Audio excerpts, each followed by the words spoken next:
Paulo.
Olá, o meu nome é Chuck Smith.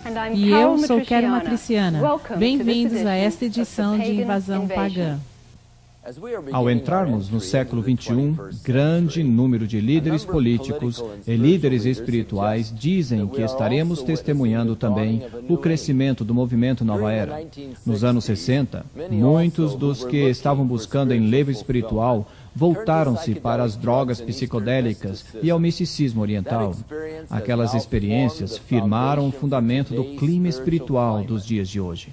A geração do poder florido de 25 anos atrás desabrochou-se no que chamamos o movimento Nova Era, uma filosofia muito sofisticada que engloba religiões pagãs, ciência evolucionária e política global.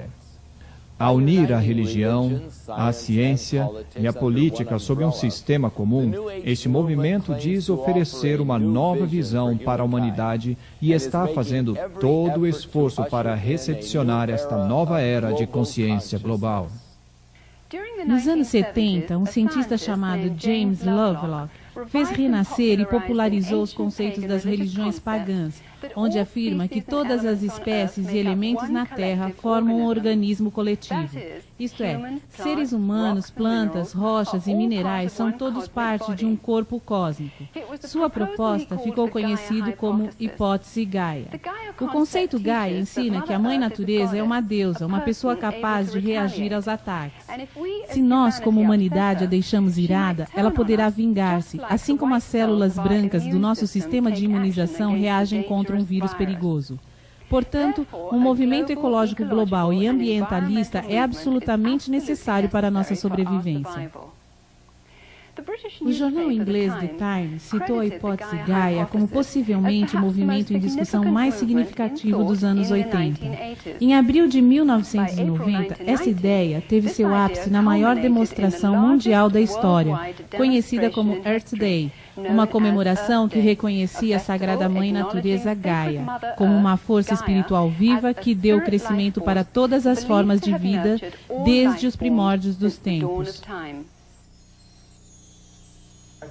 Estamos na praia Malibu, Califórnia, no Earth Day, abril de 1990. Estou falando com o Sr. James Cubber, um ator.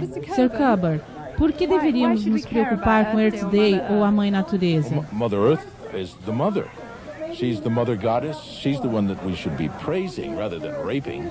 I mean, all of these people here today are here for one reason, because they're concerned about what's happening to the earth, what mankind is doing to the earth. I mean, the negative emotion that we carry around, a lot of us, is another contributor to it. I mean, it all feeds the moon. What we have to do is be true to ourselves. If we're true to ourselves, we'll be true to Mother Earth. Mother Earth is going to be bountiful. She's going to give us everything we need. She has for a long time. We've lost our way. The pagans used to know how to do it. And the Indians, some of them still remember how to do it. The earth is a living organism.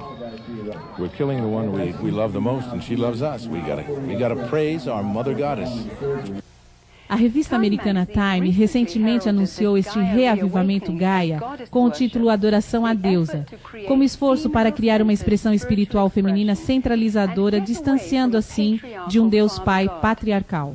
Muitos estão depositando todas as suas esperanças no movimento Nova Era, esperando respostas às crises atuais. Líderes da Nova Era que estão envolvidos nas Nações Unidas esperam formar rapidamente o que chamam de nova ordem de globalização. Eles visualizam uma comunidade universalmente unida na luta contra a poluição, religiões que deixam de lado suas diferenças e unam-se umas às outras e assim ter paz como uma realidade. Sem dúvida, estamos à beira de uma nova era. Mas será o movimento Nova Era capaz de alcançar a sua promessa de paz e prosperidade? Ou é somente uma máscara, encobrindo as trevas de um plano sinistro de decepção espiritual?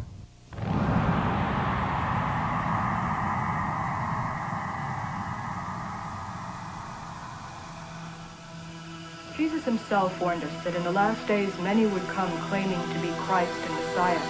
The landscape today is literally crawling with individuals claiming to be Christ, and the Eastern gurus are right on the top of the list. There are two things the gurus have done.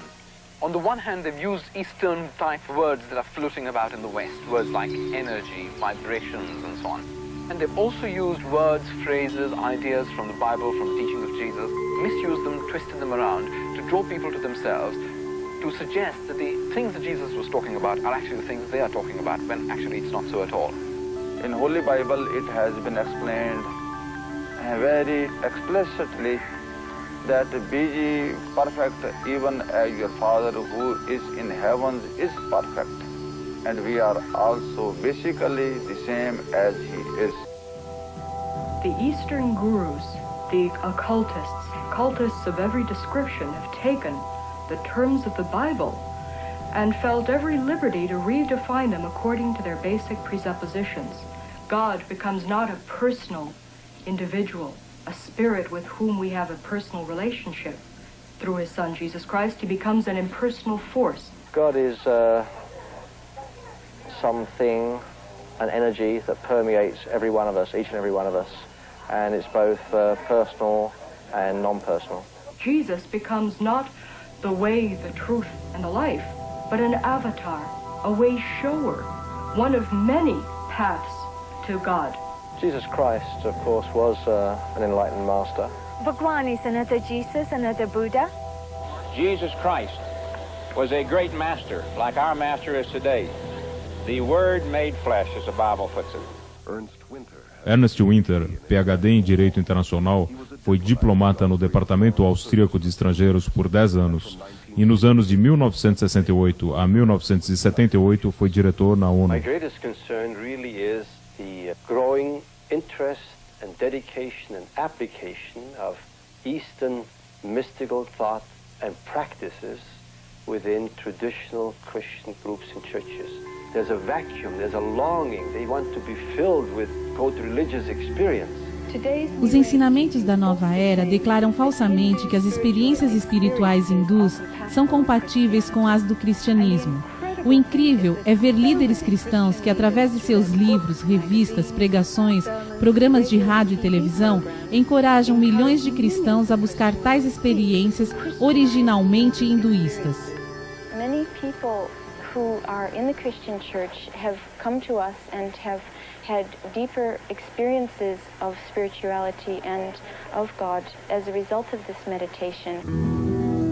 Most Catholic monasteries and most Protestant Bible schools have introduced one system of meditation or another, and they are based upon the practices of yoga. Many of the church people, and particularly leaders of the churches and denominations, look with great hope to Eastern mysticism that it would bring new life into a dead body. Ao infiltrar-se nas igrejas cristãs, o misticismo oriental traz também uma forte tendência de seu sistema político mundial. Sob os auspícios das Nações Unidas, incontáveis grupos do movimento Nova Era espalham suas filosofias por todo o mundo. Muitos líderes e agências da ONU, assim como o Conselho Mundial de Igrejas, promovem crenças e práticas da nova era. A ONU tem uma sala especial para meditação e para o seu guru, Sri Chinmoy. Até nas Forças Armadas Americanas encontramos salas de meditação. Leland Stewart, formado pela Universidade de Harvard, dirige o Conselho de Unidade e Multiplicidade, uma cadeia de associados muito forte da nova era, que teve sua origem nas diretivas da Assembleia Geral das Nações Unidas de 1965. Unity Diversity Council is a worldwide coordinating body of, we call it, individuals, organizations, and networks looking toward a time in which there will be one single organized energy of networking throughout the planet. Sob a liderança de Stewart, em 1982, esse grupo associou-se ao Festival da Mente, Corpo e Espírito, liderado por Graham Wilson, formando um grande exército dedicado à unificação de todas as religiões sob o comando de um único líder.